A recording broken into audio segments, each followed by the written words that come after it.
Vote যতই এগিয়ে আসে ততই যেন গরম হয়ে উঠছে নওশাদ আর শওকতের ভাঙর।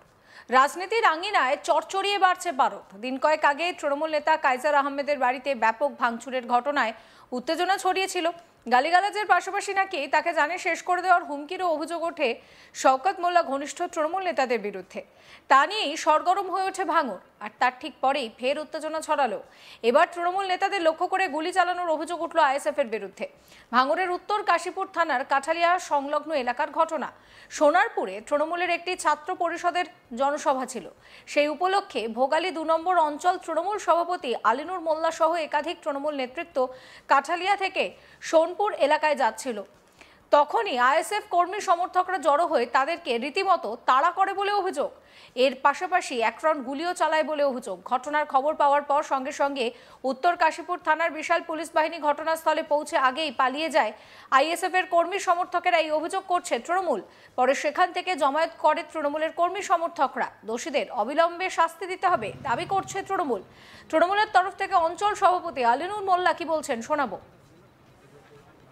আমরা আমাদের কালকে, আপনারা জানেন যে কালকে আমাদের ছাত্র যুব সমাবেশ আছে সোনপুরে। আমরা সেই জায়গায় যাচ্ছিলাম একটা কাজের জন্য। আমাদের প্রধানের হাজব্যান্ড আমাদের রাজুদা ছিল, আমাদের পঞ্চায়েত সদস্যের হাজব্যান্ড আমাদের রাকেশ, আমাদের নেতা ছিল। আমরা সে মতো অবস্থায় এই রাস্তা দিয়ে ক্রস করছিলাম। সে সময় আইএসএফ আশ্রিত দুষ্কৃতী, আমরা তাদের নাম জানি, নাটু থেকে শুরু করে, খুদে থেকে শুরু করে, আলিমুদ্দিন থেকে শুরু করে, কিছু আইএসএফের সালাউদ্দিন থেকে শুরু করে আইএসএফের সমাজবিরোধী যাদের একাধিক থানায় কমপ্লেন করা আছে, তারা আজকে পরিকল্পিতভাবে তারা এখানে দাঁড়িয়েছিল গোষ্ঠীময় কটা লোক নিয়ে এবং মেশিনপত্র, তারা হাতিয়ার নিয়ে ছিল। এমনকি তাদের হাত থেকে বাঁশ, লাঠি, অস্ত্র ছুড়ে আমাদের ওপরে আক্রমণ করে। আমরা তড়িঘড়ি করে বাইকটা জোরে টেনে আমরা একটি জায়গায় অবস্থান করি। আমরা সঙ্গে সঙ্গে প্রশাসনকেও জানাই, আমাদের উদ্বৃত্ত নেতৃত্ব, আমাদের প্রিয় অভিভাবক এমএলএ সাহেবকে জানিয়েছি। আমরা আজকে আমাদের ভোগালী ২ নম্বর অঞ্চলের আরও কর্মীরা তারা এখানে আসছে। যতক্ষণ না এই আইএসএফ আশ্রিত দুষ্কৃতী অ্যারেস্ট হচ্ছে ততক্ষণ পর্যন্ত কিন্তু আমরা এখানে আগামীকাল বলো আর আজকে বলুন আমরা কিন্তু আন্দোলনের ডাক দেবো। আমাদের লক্ষ্য করে ওরা মেশিন, ওখানে লং মেশিন থেকে শুরু করে বিভিন্ন মেশিন তারা ওখানে রেখেছিল এবং এক রাউন্ড গুলিও চালিয়েছিল। তারা আমাদেরকে পরিকল্পিতভাবে হত্যা করার পরিকল্পনা করেছিল। এই নওশাদ সিদ্দিকের ইন্ধনে আইএসএফ সমাজবিরোধীরা এখনও তারা উজ্জীবিত আছে। আমরা চাই প্রশাসনের কাছে ইমিডিয়েটলি এই আইএসএফ আশ্রিত দুষ্কৃতী অবিলম্বে যেন অ্যারেস্ট করা হয়। এলাকার শান্তি শৃঙ্খলা বজায় রাখতে পুলিশ তাদেরকে সরিয়ে দেয় এলাকা থেকে। যদিও তৃণমূল পুরো ঘটনাটি নিয়ে নাটক বলে সাজিয়েছে, এই অভিযোগ করছে ভোগালী ২ আইএসএফ এর সভাপতি, অঞ্চল সভাপতি ওহিদুল ইসলাম। কি বলছেন ওহিদুল ইসলাম শোনাবো। এরা সম্পূর্ণ ভিত্তিহীন কথা। ওরা দিনের বেলায় কোনো গুলি চলে না, দিনের বেলায় কোনো ঝামেলা হয় না। সাধারণ মানুষ আমাদেরকে অভিযোগ করছে ওরা নিজেরাই ঝামেলা করছে। ওদের একটা সোনপুরে একটা প্রোগ্রাম আছে শুনেছি, আমি এখনও সঠিক জানি না। ওরা এই ঝামেলা পাকানোর চেষ্টা, ওরা জানে ওদের পাতলা থেকে মাটি সরে গেছে, ওরা পাগলা কুকুর হয়ে গেছে। ঠিক আছে, পাগলা কুকুর হয়ে গেছে, ওদের জলতঙ্ক রোগ হয়েছে, জলতঙ্ক রোগের ওদের চিকিৎসা করতে হবে। যে অভিযোগ উঠছে সম্পূর্ণ ভিত্তিহীন কথা। আমি বলছি তো, দায়িত্ব নিয়ে আমরা ইন্ডিয়ান সেকুলার ফ্রন্ট দায়িত্ব নিচ্ছি। আমাদের নেতার নাম নওশাদ সিদ্দিকী। আমরা ওই নেতায়, আমাদের নেতায় শিক্ষায় শিক্ষিত। আমাদের নেতা বলে না বোম বন্ধ গুলি লড়াই করো। আমাদের নেতা এক হাতে খাতা এক হাতে পেন ধরিয়ে। সম্পূর্ণ ভিত্তিহীন কথা। ফের বলছি আমি বারে বারে, ওইসব ওদেরই চালাকি, ওদেরই দোষ, ওরাই করছে, নিজেরাই করে নিজেরাই দোষ দিচ্ছে, ওদের গোষ্ঠীদণ্ড। আপনি দেখেন না, কেউ বলছে 50টা খুনের আসামি, কেউ বলছে ও মেন আসামি, আমি 2 নম্বর আসামি, আমি গেলাম জেলে, ওখানে জেলে গেল না। আপনারা দেখুন, ভাবুন, বাংলার মানুষের জবাব দেবে, ভাঙড়ের মানুষের জবাব দেবে। এটা এলাকায় চাপা উত্তেজনা থাকায় এই মুহূর্তে উত্তর কাশীপুর থানায় মোতায়েন রয়েছে পুলিশ। এই নিয়ে আমার কলিগ প্রসেনজিৎ সাহা একটি রিপোর্ট দিয়েছেন, সেই রিপোর্ট রইল আপনাদের জন্য। এবার ভাঙড়ের তৃণমূল কংগ্রেস কর্মীদেরকে লক্ষ্য করে গুলি চালানোর অভিযোগ উঠল আইএসএফ এর বিরুদ্ধে। ঘটনাকে কেন্দ্র করে নতুন করে উত্তেজনা ছড়ায় দক্ষিণ 24 পরগনার ভাঙড়ের কাঠালিয়া এলাকায়। সেখানেই কার্যত তৃণমূল কংগ্রেসের তরফ থেকে একটি সংঘবদ্ধ হয়ে তারা একটি সভা মিটিং মিছিল করার পরিকল্পনা করছিলেন তৃণমূল কংগ্রেস কর্মীরা। তার কারণ সোনারপুরে একটি সভা ছিল, সেই সভাতে যোগদান করতে যাবেন তৃণমূল ছাত্র পরিষদের সদস্যরা। সেই কারণে ভাঙড়ের ভোগালী 2 নম্বর গ্রাম পঞ্চায়েতের যিনি অঞ্চল সভাপতি রয়েছেন আলিনুর মোল্লা, তার নেতৃত্বেই একদল তৃণমূল ছাত্র পরিষদের সদস্য তারা যাচ্ছিলেন সোনপুরের দিকে।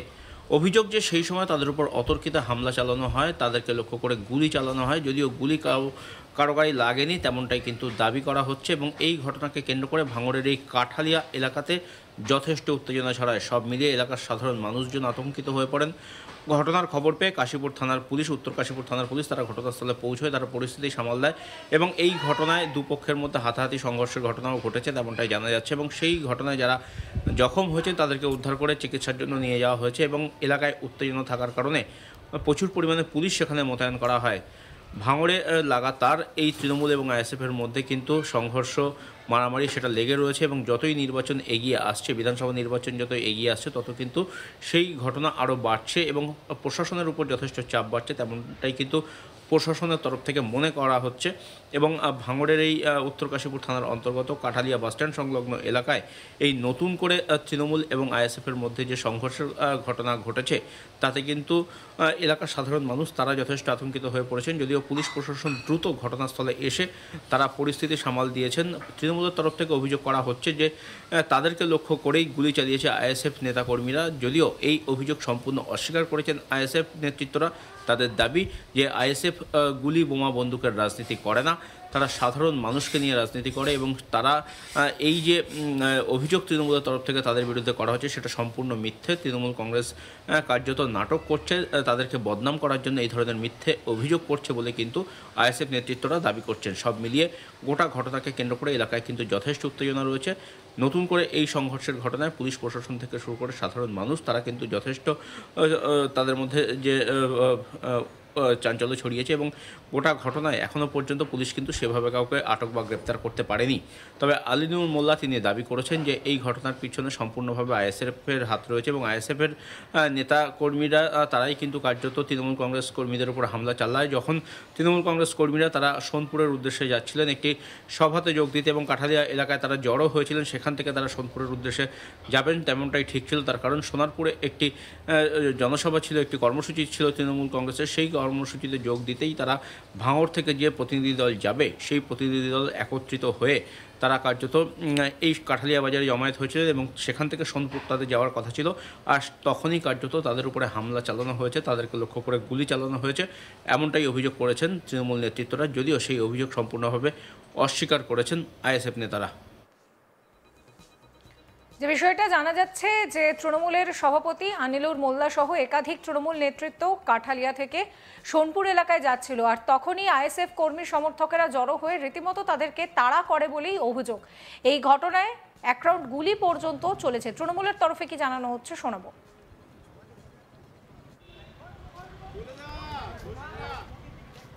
আমরা আমাদের কালকে আপনারা জানেন যে কালকে আমাদের ছাত্র যুব সমাবেশ আছে সোনপুরে।